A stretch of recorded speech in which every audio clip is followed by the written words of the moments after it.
You know, some Christian friends of mine out there, and there's a lot of back and forth going, as far as opinions about who to vote for. Because some people are saying, actually, well, I don't even know who to vote for. I don't know if I should go for Hillary, because some people think you can't be trusted. This isn't me saying it. I'm just saying that's what some people believe. That's what some people believe. Say she can't be trusted because of the email scandal and all this stuff, and close to the Benghazi thing.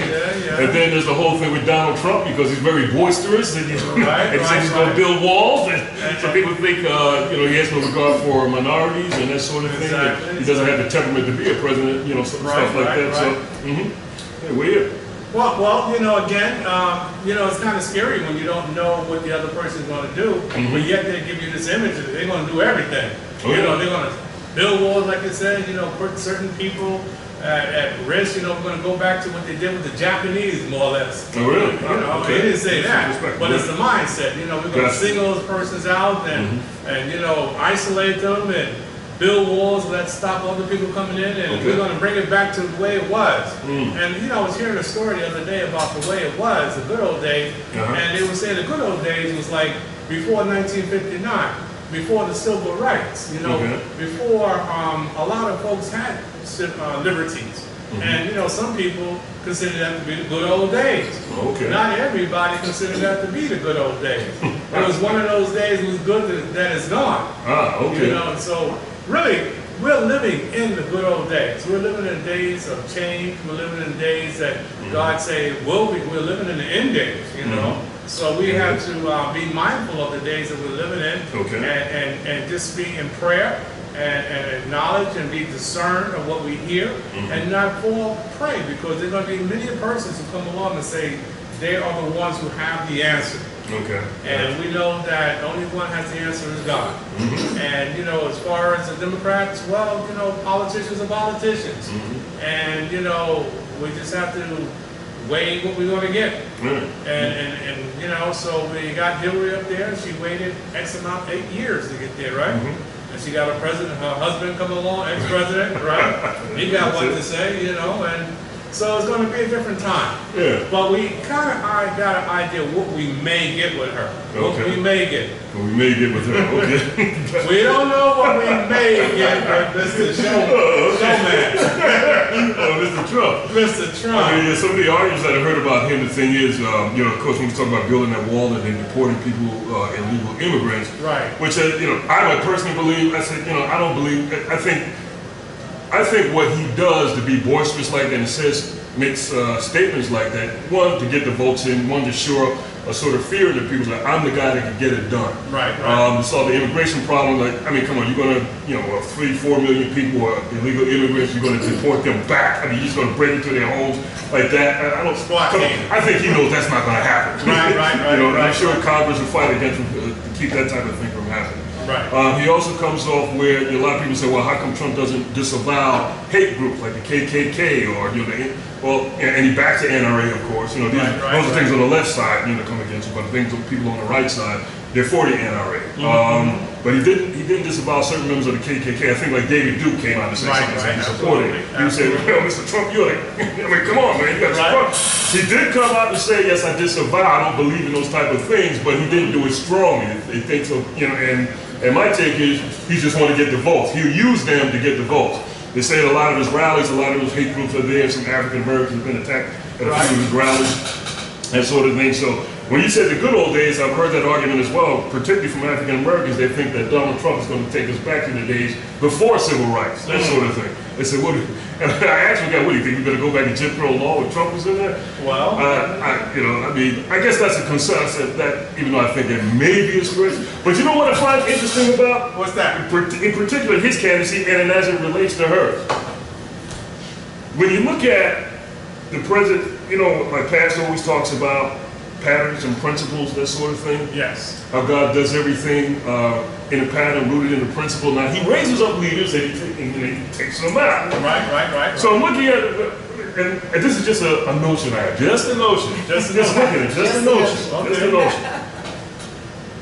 His father, George, when I'm talking about George Bush, George H.W. Bush, the father. when he was president, of course, he got us into the Iraq, Iran, Afghanistan scandal and all that stuff. Right. Okay, so he was sort of like wartime president. You see what I'm getting at? So then after him, you have Bill Clinton comes in there. Okay. So now the economy rises up with him. He releases certain policies that really blessed a lot of people. But as they say, so to speak, the country had a boom, a surplus at the time. All right, so now he gets out of office. Who's the next one in?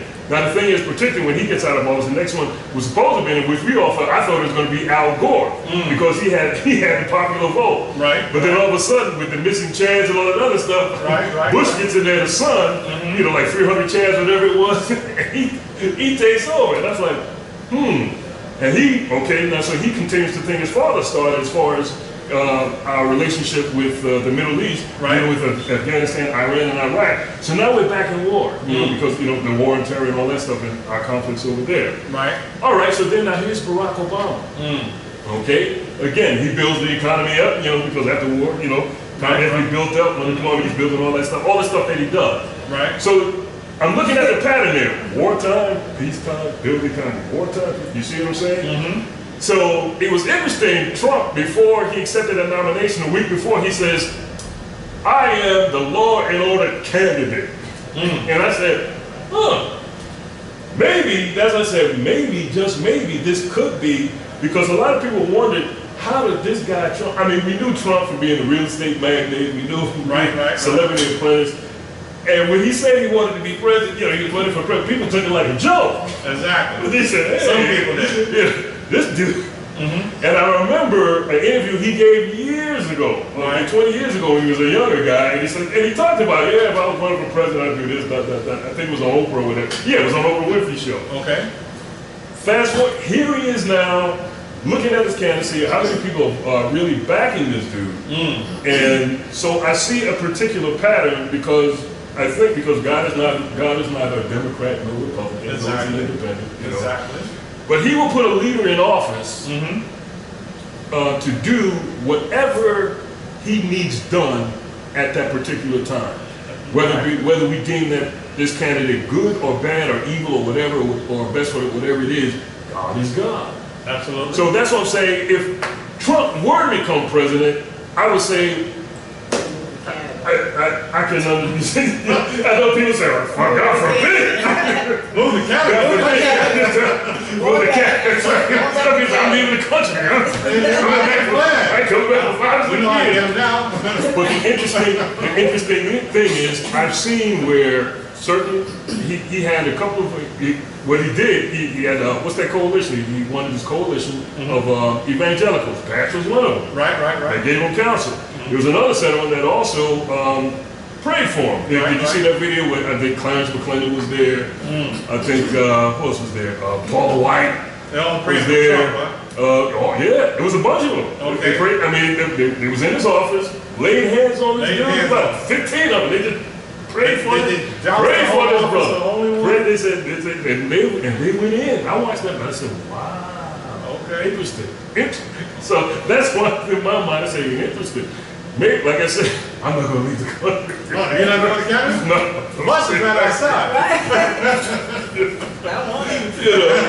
you know, that whole thing. But I just find it interesting when I look at a certain pattern. Right. Because to me, Trump seems to be that type of guy who would be like, okay, wartime type president, because he's all law and order, do the right thing. You can see where he stands against abortion. You see his stance as far as homosexual agenda, that sort of thing. Okay. You know, all of that there. Now, of course, the liberals, of course, they lean on Hillary because, I mean, what's it there? Because they said she's going to continue mainly what Barack Obama started. Okay. He's going to continue that. Okay. You know, and of course, people on the right say, like that stuff Barack started, particularly to those two issues that I talked about, they're against. Even though I do think the Republicans sometimes think they're the, they think they said, well, our Christianity is sound, so to speak. They think they own it there. Right. Not really. And of course, that's not altogether true. Okay. You know, but it's interesting. It's just interesting to look at it from that point. But we'll see what happens. But when it comes down, we, you know, like I said,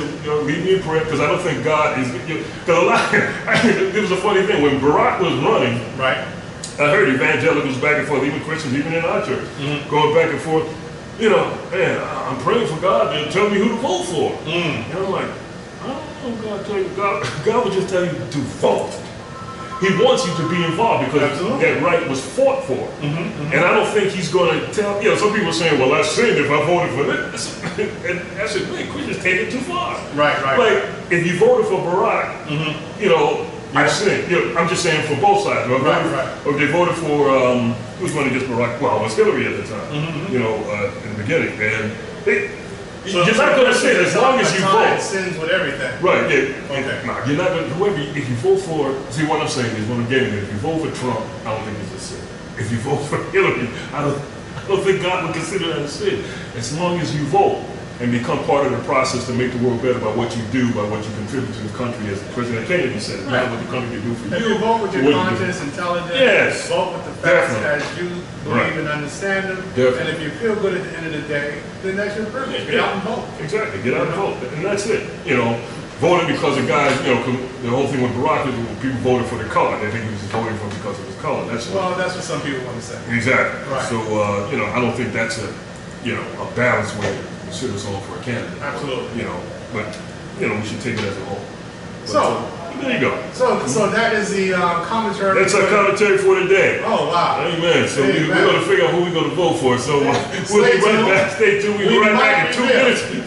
And we got our special guest. We're going to introduce her, and she's going to educate us on what it is. What it is. To get our life together. Okay. We're looking forward to this, ain't we, Brother Ron? Yes, we are. I'm sure you are looking forward to this too. We'll be right back in a couple of minutes. This is Ushering in the Kingdom. Don't you dare touch that dial. We'll be right back.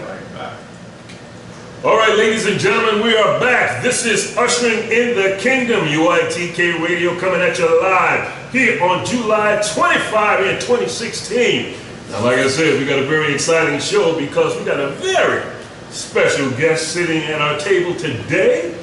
Now, you know, I really, you know, I'm trying my best, you know, because I really want to pick her brain on how to do this stuff, what we're doing here, because she is the, what do you call it, the ultimate pro at this type of thing. You know, because we've listened to her on the air many years ago doing this same thing, right, Brother Ron? Does she give classes? I'll tell you. But I gotta tell you, she is a blessed, beautiful, and talented woman of God. Amen. She really serves the community. She loves the Lord. I can tell by, you know, because I know her personally, but she is my co-sister in Christ at church. Amen. And I gotta tell you, she has a very inspirational word. I love the title of her Facebook page and her blog, NICOLE BU. I guess I let the cat out the bag by giving you that first name. But ladies and gentlemen, please let me introduce to you, let's give it up, hand claps and finger snaps for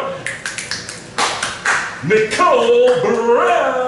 How you doing, my sister? I'm good, Tony. Thank you so much for having me here in the Kingdom. I can't snap for me. Oh, that's all right. I can snap and I can dance, but when it comes to doing that, oh, it's okay. not You got the music wrong? I can dance. Oh, okay.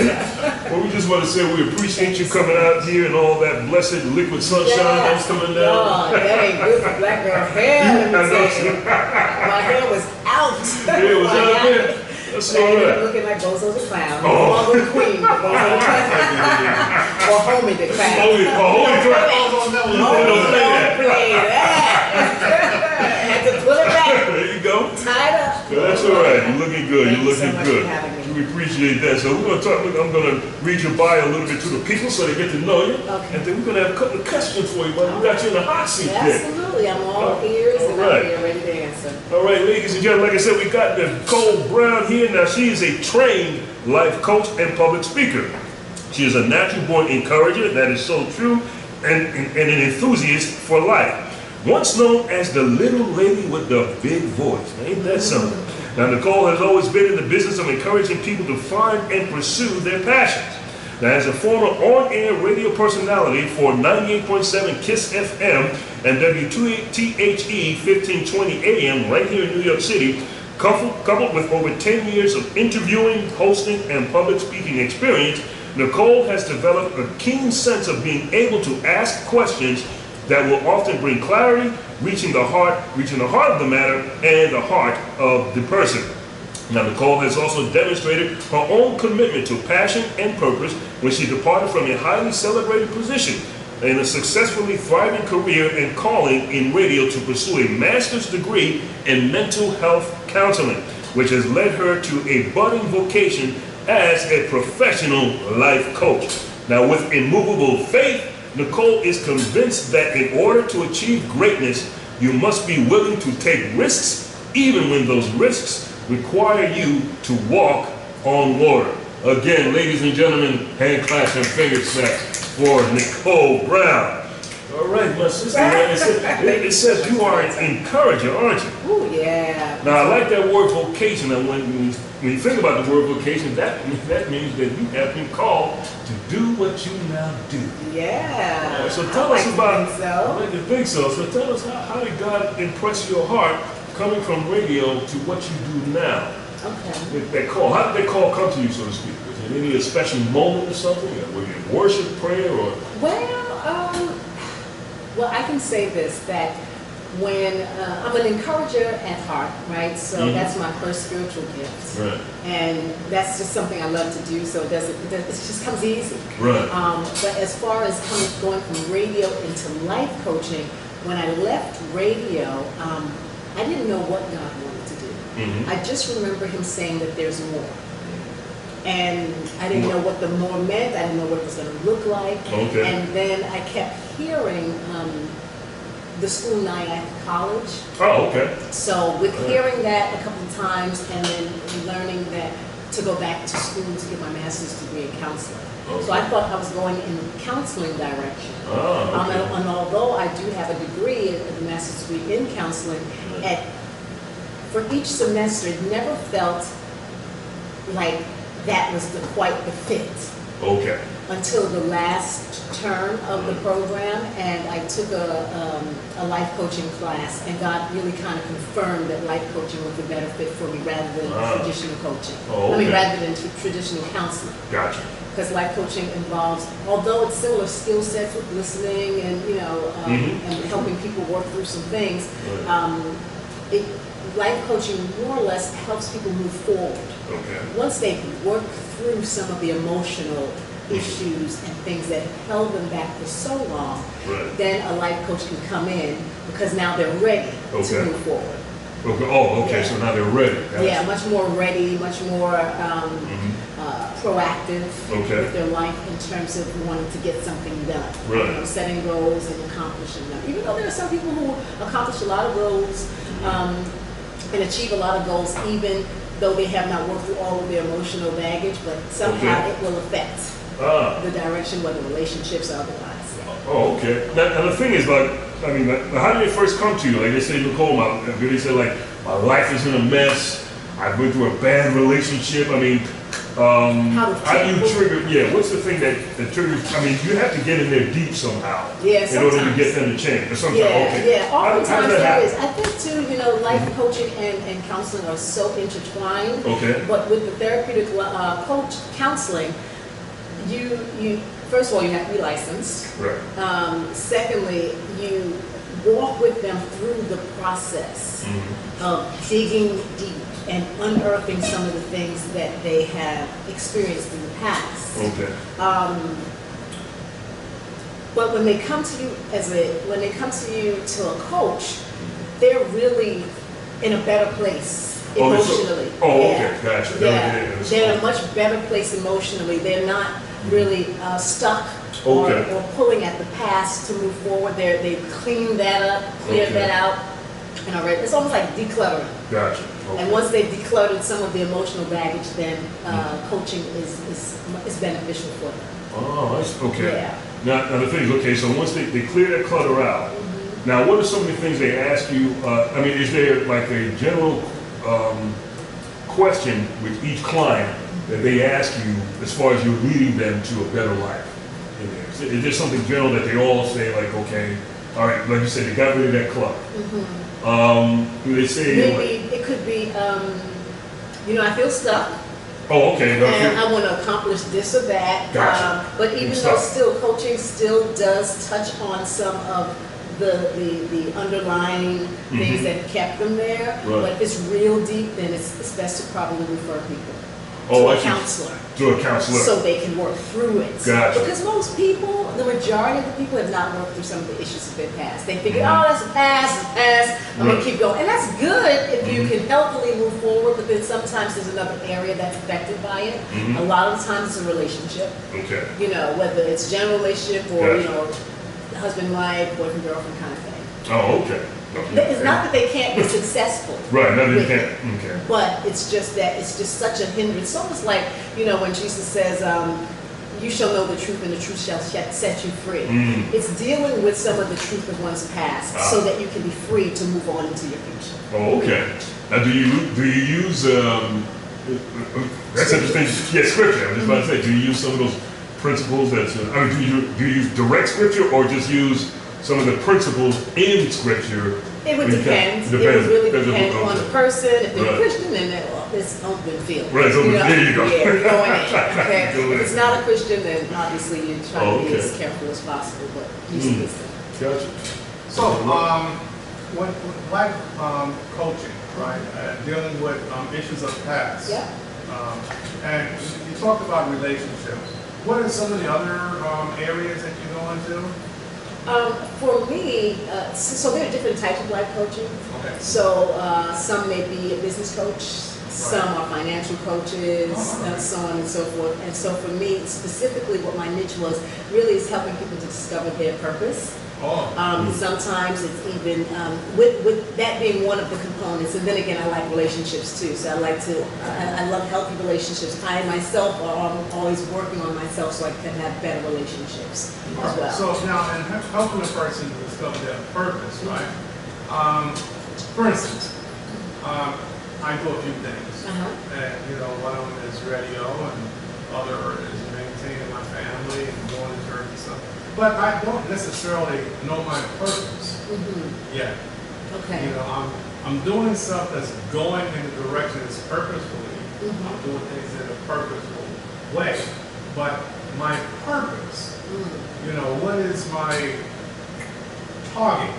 That's a good question. Yeah. That's the question that you wanted to do some soul searching. I guess one of the things that you want to look at, first of all, what people, not first, but maybe what God has expose you to. Okay. Then another thing you could take a look at or consider is what people say that you're good at. All right. For me, as I mentioned, one of my highest first spiritual gift is encouragement. Okay. So I know my purpose off the bat is to encourage, whether it's one or the masses. All and right. however, whatever vehicle God chooses to use that, whether it's through writing, whether it's through radio, whether it's through life coaching, whatever, there's going to be a component of encouragement there. Okay. So as for you, you would want to discover, first of all, one of the things is, there's three things that I believe the Lord gave me to help you. What will fulfill you? Okay. What will bless the people, and what will glorify Him. Right. Okay. Now, one can discover purpose based on some passions. So what burden? It could be a burden, or it could be a passion. Right. What breaks your heart? What makes you cry? What makes you upset? What makes you angry? Really, to say you want to make a difference in that life, or in the lives of some people, or vice versa. Is it a passion? Wow, I just love doing this. Is another piece or another way of discovering. It's either a burden or a passion that excites you or burdens you. Oh, okay. Wow. So with all of the things that you're doing now, let's say, what would be the one that you gravitate to the most? Well, and why? And the thing that I gravitate to the most is what I'm doing currently right now. Is talking to persons who are informative, sharing that information, and to listen. And you know, I like to say that I'm a discerner of information. And a lot of people, for whatever reason, they like to come to me and talk to me about things that are going on. And they package their conversation since I would not normally talk to anybody else about this. Okay. You can fall in the category of a counselor as well. Wow. Because that takes a counselor or coach or whatever, because it takes someone who's good at listening to be able to hear and then give back what that person has just said in the way they need to hear it. Also, when a person might say, "Oh, I never said this to anybody before," or "You're the first one I'm telling this to," that means there's something about you that they feel comfortable with sharing this information, whether it's very personal or just new or secretive or whatever. So that's a and we've got many gifts. Right. So discovering which one, maybe even the season in which God wants to use it. Right. Because sometimes. Some people may be on a one track, and that's fine, but let's say as an athlete after some time, they're going to retire. They got to have something else to do. They're excellent at what they did and who they are as an athlete, but now your legs is a little tired or your knees is a little weak. What's the next thing? So there's got to be another gift. There's got to be something else that God could piggyback either from off of that career or start something new, transition you into something else. Yeah. I feel that my work is what I'm doing, my purpose. I'm on the right track. I'm doing what I'm supposed to do, and I feel that more is yet to come. Okay. That's how I feel about it. Okay. And it's just sometimes I get discouraged. We all get discouraged. We all do. But out of the blue comes angels who whisper to me, whether in the form of persons, and and they tell me, blah, blah, blah. And I hear the support from areas that I would not normally expect to hear support from. And I feel encouraged, like, oh, this is why you're doing that. This is why. Well, let me ask you a question. What makes you excited to do this type of work? Well, I'm just excited to be involved. My whole... Hold that question 1 quick second there, Roger, because that's a good question. All right? We're going to be right back in 2 minutes. This is Ushering in the Kingdom. We're going to take a quick break. We're going to continue. That's a hot question. And I'm going to eat a She can eat her chip. We'll be right back. This is Ushering in the Kingdom. Don't you dare touch that job. Ladies and gentlemen out there in Radio Land, we're back. This is UITK Radio coming at you live. Also, we want to give a quick shout out to hot101.net. Want to thank you guys. God bless you. We appreciate you and thank you for allowing us and enabling us to do what we do. Also, to Brother Edmund Dorsey out there, Gyra Productions. How you doing, my man? God bless you and thank you for blessing us and allowing us to do what we do. Well, ladies and gentlemen, we're back on the air, and guess who just walked in the room? The diva dynamic herself. Now, you could call her Shell, or you could call her Shelly, or you could call her Big Sue. But guess who is in the room right now, ladies and gentlemen? Let's give it up for Michelle Gilliard. How you doing there, lady? How you doing? Good evening to everyone. Amen, amen. You made it through that big storm out there, huh? I hope everybody is in the house because it's nasty. It's nasty out there? Yeah. That's all right. That's all right. Since you're here, you brought some sunshine, so we good. Oh, thank you. You're welcome to call. Shelly, Big Sue. I'm the lady with all the names now. All right. If I can remember. That's it. That's it. When we got off the air, Brother Robert and Sister Nicole was talking about, and the statement was why I think Robert was why he does what he does. That's what you answered that question. That's a paraphrase in terms of what excites him to do this particular job. Oh, okay. To find out what his purpose is. Oh, okay. So let's figure out what that is. Let's dig in. Yeah. Rob's getting a free counseling section. Coaching session. Wow, wait, that is good. Well, again, like I was saying, I like to listen to persons, and I'm always excited to be involved and to be around and to discern. For whatever reasons, I may not even know or have experience what those persons are going through, but as a sounding board, I can give them, or somewhere in the conversation, they get a confirmation that they're on the right track. Not that I'm trying to, give anybody a confirmation, but they say if you listen to what it is that's on your mind and speak it out loud, sometimes the answer will come to you. Right. So by speaking to another person, that person hears or discovers what they're trying to find out. So that's a large component of coaching as well too, is being a sounding board so that someone could have the conversation with someone, rather get it from out of the head and either onto paper or out, into the atmosphere. Absolutely. So they can hear themselves and figure out what the direction is and have some questions asked of them to give them some more clarity and direction. Beautiful. Yeah. Beautiful.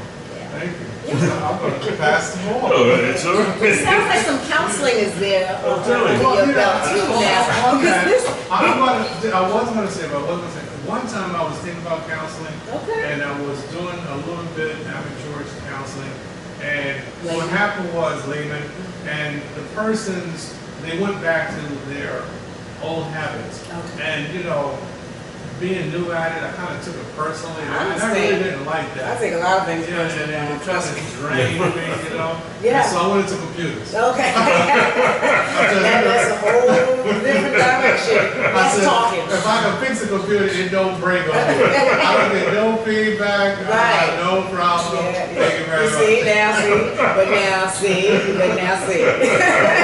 You moved away from the people that you can help too. Well, because obviously that would be a platform for you to be able to help someone go through the changes or transitions that they're experiencing, especially if they came to you because you're a listener. Absolutely. Right? Now, I get it. I get what it means to take things personally. I think I am the spokesperson for Skin So Soft because my skin is so thin and God is trying to thicken it up. Now, He did thicken it up for some time when I was in radio, but since being out of radio, it's it needs to be restored again as far as its thickness because we're in a different time now, and people can be so offensive and harsh now that we're in the social media arena. That's even worse. So I get that, but you work through that. You also, coaches and counselors have counselors and coaches. Absolutely. To go through, and friends. You got good friends that you can run these things by and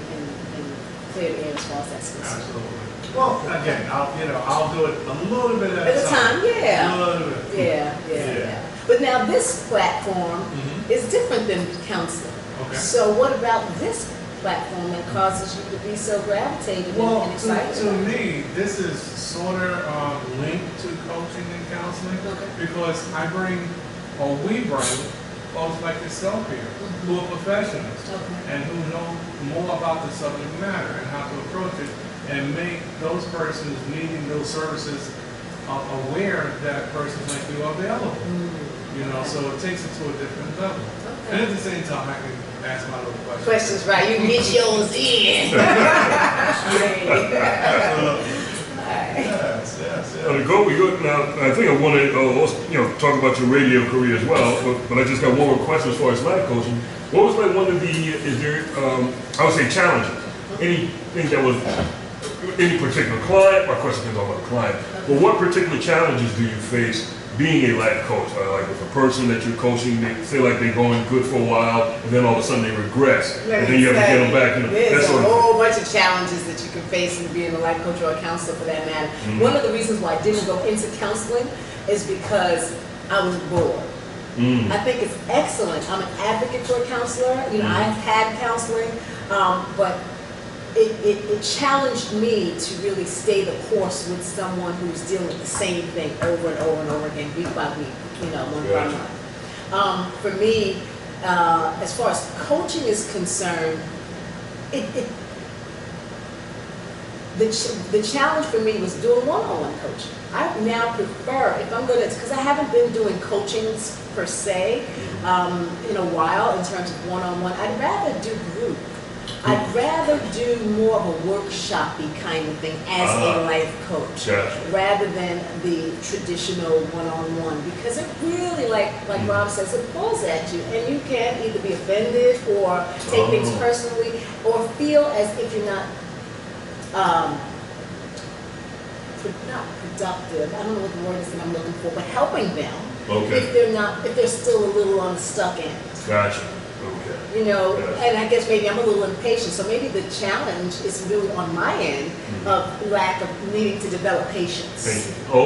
Because just because, someone says that they want to become or, go back to school, it doesn't mean that they're going to jump right into going back to school. It may be a process. They may be in what we learned as in counseling pre-contemplative mode.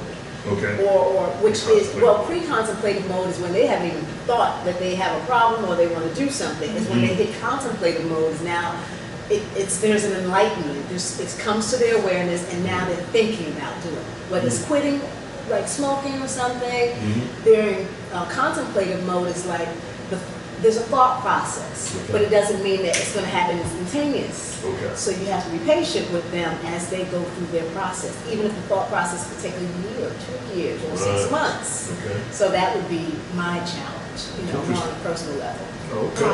I wanted to find out, well, you said you work for 98.7 KISS, right? I know I came in late, but what was some of the things that you experienced working for such a famous radio station? Good things or bad things? Which one do you look for? Yeah, the bad anyway. Yeah. Actually, I loved KISS. I love music KISS FM. That was my dream job, actually, and how God brought that about. That's a long story, but I internship at KISS in '95 under Sean Court. I was unsaved. I didn't know the Lord, but one of my desires in being on radio, I even changed my major from, as I was doing undergrad, I was in business management and human resources, just because I just wanted to be around people. And while I was in that particular program, one day I was like, what am I doing here? This goes back to purpose. I didn't know. And then I had taken a class, training and development class, and they videotaped us. And we had to work in groups, so we were 4, and they videotaped us. And when I saw the video played back, I was like, that's what I'm supposed to do, Wow. And then I was an avid listener of KISS FM, and I watched a lot of Good Day New York. I loved, I knew all of the radio DJs. I went to some of the functions and so on and so forth. And what I loved about KISS FM is it was a family-oriented station. So, fast forwarding some years, God eventually landed me at KISS as a DJ 7 years later, and I had no idea that he really was going to do it. And I didn't know him before, and then he took me through some course of some things of putting me on a gospel radio station, WTHE, and I wasn't saved. So that's a part of my testimony that people don't know is that I was just looking. Why you were doing WTHE? Yeah, at first, when I first started, I was just looking to be on radio. I changed my major with the hopes of getting a internship at KISS FM, right? In '94, and I did whatever they told me to do, and was persistent about it. But there was still no guarantee that I was going to get the internship position. Gotcha. But what I had to do was make the change in my degree. So I had to stay, and I was getting ready to graduate in '94. I was done, credits, 120 some odd credits, about to bounce, and then one of the counselors said to me, you have to stay 6 months, additional 6 months, change it from business management to corporate communications in order to get an internship at KISS FM. Because I was in the business school, I couldn't intern at KISS, and KISS required credits. Gotcha. So she said you have to stay an extra 6 months and take an extra 12 credits. Wow. I'm about to graduate, folks. And then I went outside of her office and I said to God, and I was on a journey, but I said, God, if this is what you had me to do to fulfill my life's purpose, then I'll do it. There was no bells, no whistles, but just a sense of peace and an excitement to move forward. And again, there was no guarantee of getting KISS FM's internship, but I was persistent, not a pest, but persistent, called when they told me to call, and so on and so forth, and then I ended up getting it. And I just so happened, I just wanted to be a KISS. I didn't care who I was going to be under, but I was hoping to be under an R&B person because I was an R&B baby. I just so happened to become the intern for the public service director, who happened to be the gospel announcer. That's where I learned gospel music under Sean Court, who was my mentor today. And then, progressively KISS FM came about, and that's a part of the story. It's so long. When did you get saved? Okay, so the internship in '95, I went to broadcast school, Connecticut School of Broadcasting, but in New Jersey. And then through that process, it was about a 2-month intensive. At the end of that, I was getting discouraged, just like Brother Rob said.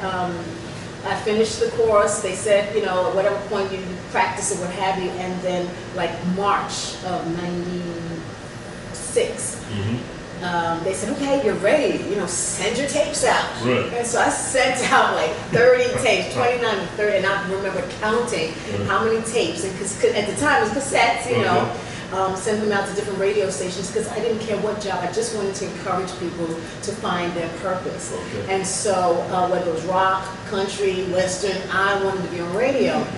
I got discouraged because I'd gotten one phone call from Ogden, New York, and I think they wanted to hear my voice because my name was Nicole Brown, and at the time, O.J. Simpson's case was pretty big, so I think they just wanted to know, you know, what I sounded like, but they never hired me, and out of all the tapes and cassettes that I sent out, nothing came through until I get a phone call from the assistant director of the broadcast, Connecticut School of Broadcast, who was fond of me.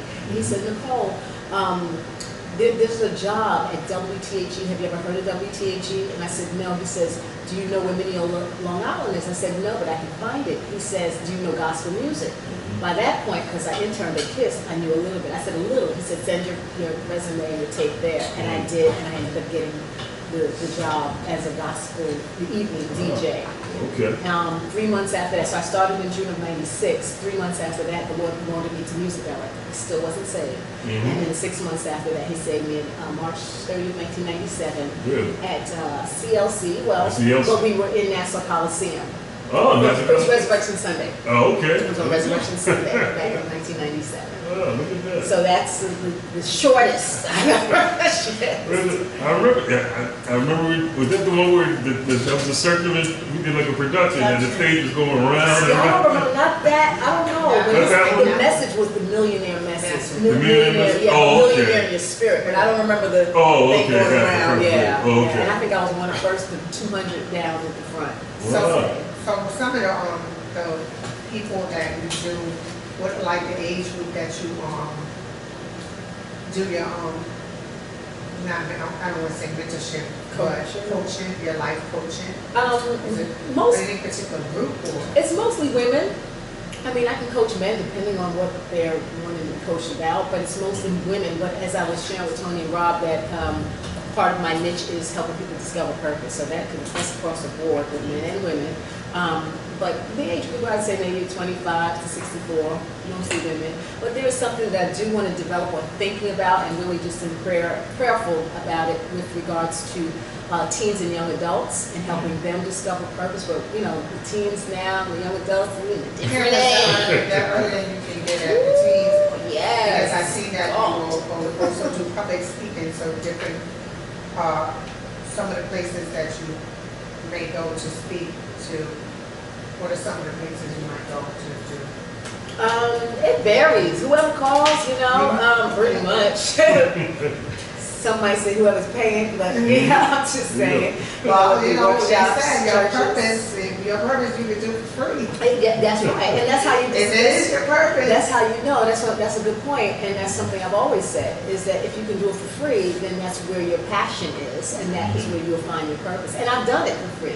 And now he says a workman, you know. And I feel I'm not. I feel as a mentor, a public speaker, life coach, as well as yourself. I find that I done it for 2-3 years for free. It wasn't no big deal. But then, as our pastor says, you know, anything that you can do and enjoy doing it without getting paid for it, I believe that's your passion. And I did that. And I have 250 girls that I mentor. Good. But some people feel like a life coach is like a therapist. Okay. And they feel like they can come. You keep all these secrets. They just want to tell you everything. Right. And I can sense that in your spirit because that's how I am. People attach themselves to you because you're very open and, you know, you're just ready to go, whatever, just tell me. And I've had the pleasure of sitting with some life coaches and, you know, people that are in that category that you do. And I find that it is very easy to sit and have them where they can actually pull that out of you. Yeah. And at first I didn't think it was possible. Okay. But I mean, as I got into it, I was like, wow, you know, this is really cool. cool. Yeah. But And people have to really be open, you know, in anything, whether it's counseling or in coaching. yeah, and I feel that when you encourage people, you have to be a certain type of person to be able to do that. Yeah. And at what age did you know that? Because you know it. When I tell you you know it, you know it. Yeah. From a little girl, you know. Yeah, yeah. I would say, you know, see, it's hard. No, actually, I did know as a little girl or younger that I was an encourager because how I interacted with my friends. As far as being on like radio, I wasn't too sure about that. No, you just answered the question because that's what I would see, because if you are a people person, a lot of people don't realize that. Someone that's like a people person, like I can go way back in my life, and every job, everything I ever did, it consists of people. Yeah. Right. So from a little person, I knew that I wanted to help people. In what aspect, I didn't know, but I knew deep down inside, that gave a fulfillment, like, oh, if I gave you some advice, I would be, oh, I'm so happy I was able to help. Okay. So I'm saying as a little girl, you kind of... Well, to be honest, as a little girl, I really wanted to be an actress. That was it. So there was nothing else that was entertaining them. And then to discover that the gift of encouragement was there didn't come until later. I will say that, and that's the honest truth. Because then you realize that people are coming to you and talking to you, and there was a level of wisdom that it seemed to have had that people gravitated towards. And then my mom used to always say, you know, I always had friends. Well, all my friends were older than me, like 10 years, I'm 13, you're 21 years old. Why you got these old friends? But perhaps, you know, they gravitated to some wisdom, plus my energy as well, too. So, but I really wanted to be an actress, so to entertain. Even if you're an actress, you would be entertaining a lot of people. Yeah, that's what I'm saying. People are still your business. Right, I'm not denying that at all. I'm not debating it. People, it's it. Yeah, there's no debating something. People's business. Well, one thing also ask you, okay, now, being you were on the radio at that time, what's your opinion of radio now? Ooh. Well, let's start. It's changed. Let me break it down this way, okay? Because you did both gospel and R&B. Yeah, just a little R&B okay. at time. Oh, just a little R&B. Just a little. That's how you got me in Kiss. Oh, okay. All right. Let's start with R&B. R&B. Okay. So, what do you think R&B music today versus R&B music back then? See, there's no comparison as far as I'm concerned. That's what I said. 80s and 90s music, that is it. That's it. Rock it. You know, like, come on. There's no comparison. You know, for the millennials, you know, they enjoy what they know because this is what they know. But they can still go back to Frankie Beverly and the Maids. You know, they still, before I let you go, they still dance to that. That's a song. Once you hear that song, come on, time to get on the floor. I used to wait for that song. I used to go to the club back then. Even some of the rap songs back then was it. It wasn't cursing. It wasn't like it was. Talk about the stuff they talk about now. Yeah, so it's definitely changed. I won't even say evolved because it's just changed. It's something different then and something different now. Red or blue. Come on. No likes to do. All right, now see, Rob, you going somewhere.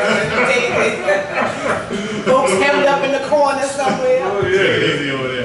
That's where it was back then. I always told the youngest, I don't know. I said, I don't know, but 20 years from now, I don't think you're going to be singing Beyonce's hits. I know, right? You know, in the shower. You're going to be singing, I don't know. Rihanna or something. I doubt it. I'll tell you. Yeah. I mean, you're 50 years old. Are you serious going to be singing work? Think about that. I don't know. Right? That's a good point. I don't think it has any sense now what they make music about. It just, even listening to in the car with my daughter, I was like, What is this stuff? But we can always go back to Marvin Gaye. Yeah, always. You can run down a list of names and it's still relevant. Yeah, that's what I told my children in your era, who's your real music person? Usher. Right, probably, by R. Kelly. God bless him. DMX. God bless him. Right, God bless him. And DMX, I saw him on an interview on the Breakfast Club just recently. He said God spoke to him. Oh yes, to be a minister. Yeah, to be a minister. Yes. And it was something because he was crying on the show. And you know his voice, he's like, no, God told me. I said, God, if I'm going to die or something, and he was going through, I said, and he was very agitated. And I said, God, if you don't do nothing else for me, if I don't make it through, what is it? You just got to tell me that you love me. And he said, God revealed that to him. He said, and he said that very night, he said he did something. Yeah, I'm telling you, very interesting guy. He did something that he believes no other MC or rapper has ever done. He said he recorded 7 songs. He said most guys, okay, you're right, 7 songs or stay in the studio all day, but he said he did 7 songs in one night and recorded them, everything. Wrote them, recorded them, mixed them, everything. Got it done. And he said he's going to release, like, I guess, a gospel rap album. Oh, wow. That's wait, hear what that sounds like. Yeah, praise the Lord. Maybe Tony Simmons can play him.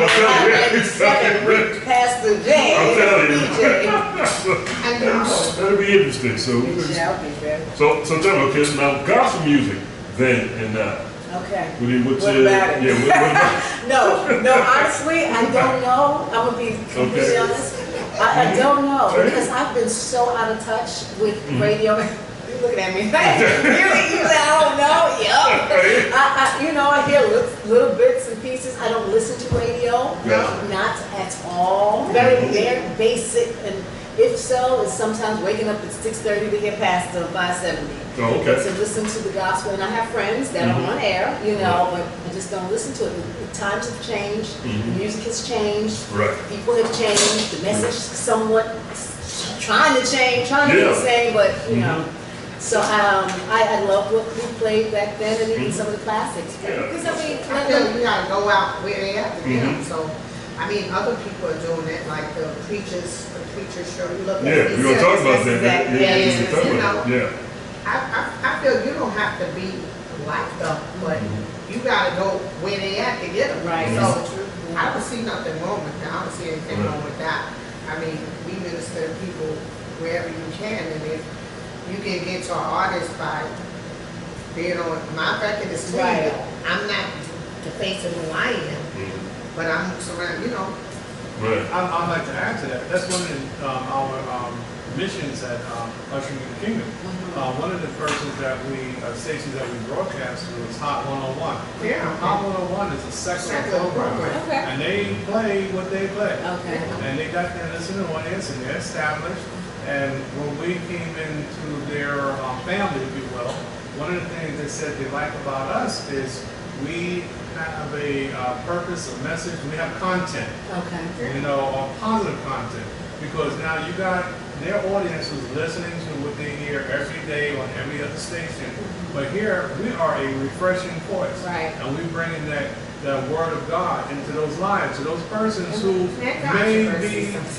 maybe want to hear something, haven't been to church, and yet, we're not saying God, but we're bringing conversation from people who are God-orientated, spiritual Christians, and we're bringing information that will help them, and they're seeking out their truths, and to be revealed. And, if we weren't on for that period of time, they would maybe never hear that message. That's true. So this is an opportunity for us to touch them. Absolutely. God is who He is. That's never going to change no matter what we do down here.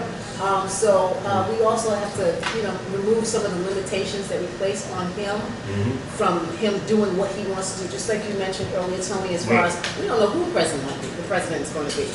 But God will do what God is going to do to get His purpose accomplished. So whether that means Kirk Franklin being on R. Kelly's record to win somebody from off of that, then so be it. Who are we to determine and to put a seal in the coffin if the Lord has not even raised the gavel? Right? But and just on a personal note, if Sean Court had not been the kind of light that he was to me, because he allowed me, knowing I was not saved or whatever, and I remember my former PD, who was at the time music director, Toya Beasley, and we're good friends today, she said to him, and this was in '95, she said, "Is she saved?" I'm sitting in his office, right there, and he's standing there, over there talking to her, and she said to him, "Is she saved?" And he said, "Not yet." That's exactly what he did. Yeah. But I can tell you that Sean was one of the brightest lights for me. Right. And I was a sinner, loved R&B. I said I was going to Kiss FM for that reason. Right. And then for God to turn around some 5 or 6 years later, because I did THE until 99. Then after that, and I had already gone on, I was saved by that point. I was on Kiss FM just for a show. I covered for Percy at the time in 98. And that was phenomenal, but I had asked God for just one opportunity. So when he gave me that one opportunity, I said, God, you never did it again. You allowed my dream to come to pass where I could be on my favorite radio station. My dream job was Kiss FM. I had no idea that maybe by 2000, 2001, so this is 1999, 2000, that he was preparing me and strategically orchestrating my coming into KISS, and that he would do it in a way that I was going on through secular music first. Because when I got the call from Toya said to me, because she had heard me on Percy's show, and I wrapped up the show, and I said, stay tuned for more R&B hits right here on KISS, and she liked my sound. So she called me one day and said, hey, Nicole, I like the way you sound. I heard you on KISS, on Percy's show. How would you like to be an R&B DJ? How would you like to be a fill-in DJ? Just to be a floater around, and I was like, now I'm saved. I'm filled with the Holy Ghost. The word is inundated. I'm inundated with the word. I'm walking in the spirit. So I'm scared. That's exactly pretty much how I was feeling. So I said to her on that phone call, I said, okay, I said, let me pray about it. And then she said, if you didn't pray, I would think you were crazy. So that let me know who she was.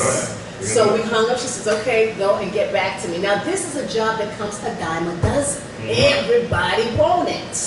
So who am I to turn a PD down at that moment when she calls me? I didn't know. And I didn't know what God was doing, but I went before the Lord, and I promise you it was about from 11 o'clock to 11:20. And I cried, and I snotted, and tears and everything, saying to the Lord, I said, if this is not what you want me to have, then I don't want to do it. Because now I know him. And the motivation and the reason for why I would want to be on KISS has completely changed. Although it was my dream job, I didn't want it if he didn't want me to have it. And so I cried because I was concerned that I may go back, slide and sing. I did. I didn't know no strength. And keep in mind, I'm still a brand new Christian. So we're talking maybe 3 years. And he's like, no.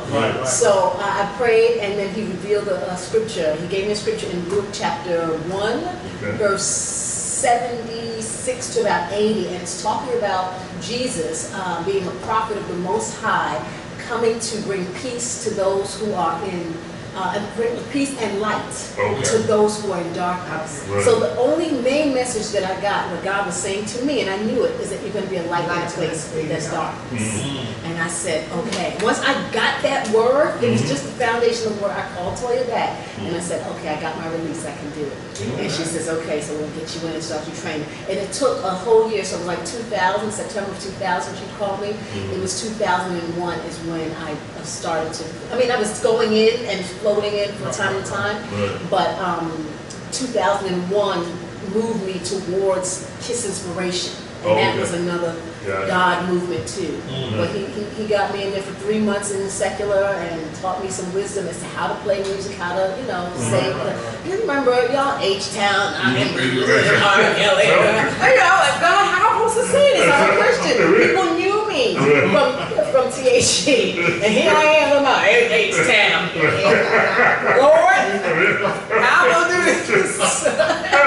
But I think he prepared you. He did. And that's the most thing. When you don't see how he's preparing you for your footsteps for each decision that you're making. And by the time you got finished, he knew you were able to go there and do it. Be in secular music and do his work. And they looking. Folks is looking, checking you out, wanting to see the real deal. And he established that for me because I took my stance in whatever way. I wasn't, beaten anybody over the head, but certainly still has strong convictions. And whenever I was challenged, I faced some of the challenges, and people respected you for that. You know, and they watched your walk. They watched my relationship with my boss Toya, and we had a good one. It was really family-oriented station, so I love every one of them there. Even now, Well, now that they're BLS, because Kiss is gone. Well, I got some, you know, put you on a, well, not really a hot speed, but a little hot button. I'm going to say a word or a name. Just want to get the quick thought that pops on the top of your head there. Okay. Lenny Green. Oh, my radio husband. That's a running joke between me and Lenny. There you go. I love Lenny. And I'm going to mention his name. Your radio husband. Okay. Yeah, he was laughing. Okay. Kenny Lattimore. Kenny Lattimore. Okay, he cute. He cute. Well, the reason I brought him up is so you took a picture of him. Yeah, that was in what, 97, 98? That's it. Okay. All right. Vaughn Harper. Vaughn Harper. You know, I didn't know Vaughn, but may he rest in peace. I didn't know him, but he was definitely a legend in this business. So, this is Vaughn Harper. Okay. Frankie Crocker, the Chief Rocker. Chief Rocker, Frankie Crocker. Didn't know him either, but also definitely just pillars in the radio industry, and much respect to them and what they've done for us. Okay. All right. A.O. Bernard. Oh, my pastor! Go, Pastor. Go, Pastor. 4 things women want from men. Can y'all name that? All right. Maturity. All right. Consistency. Strength. And decisiveness. No, ladies, I ain't gonna forget that. Have you read the book yet? I haven't. I haven't finished it. Maybe y'all should do a little something on that. Here's my next word. Relationship. Relationships. Complicated.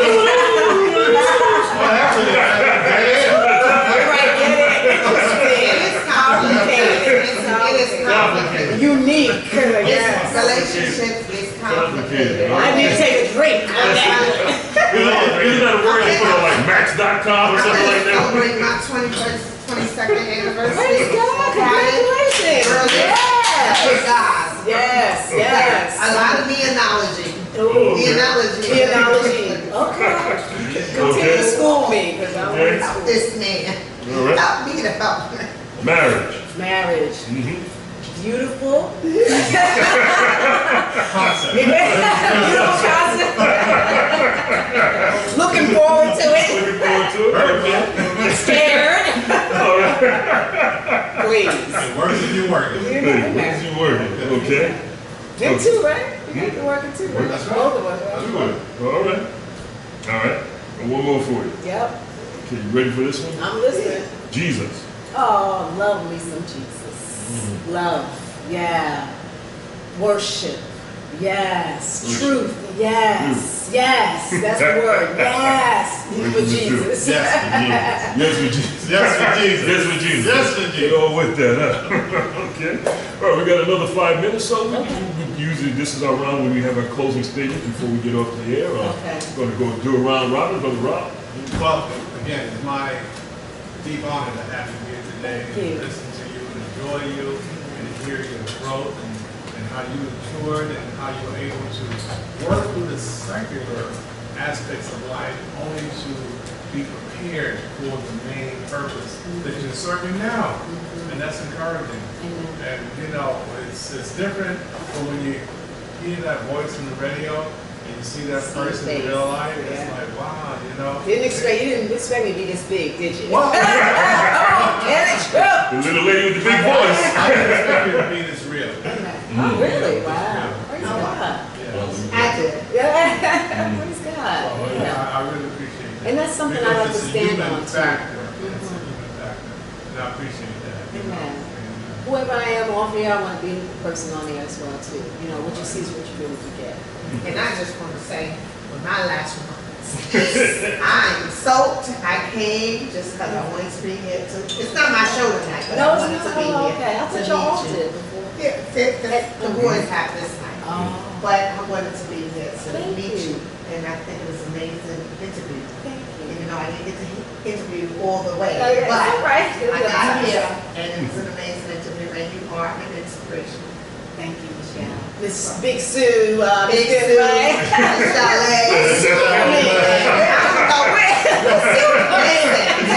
is my husband. This is my Your baby.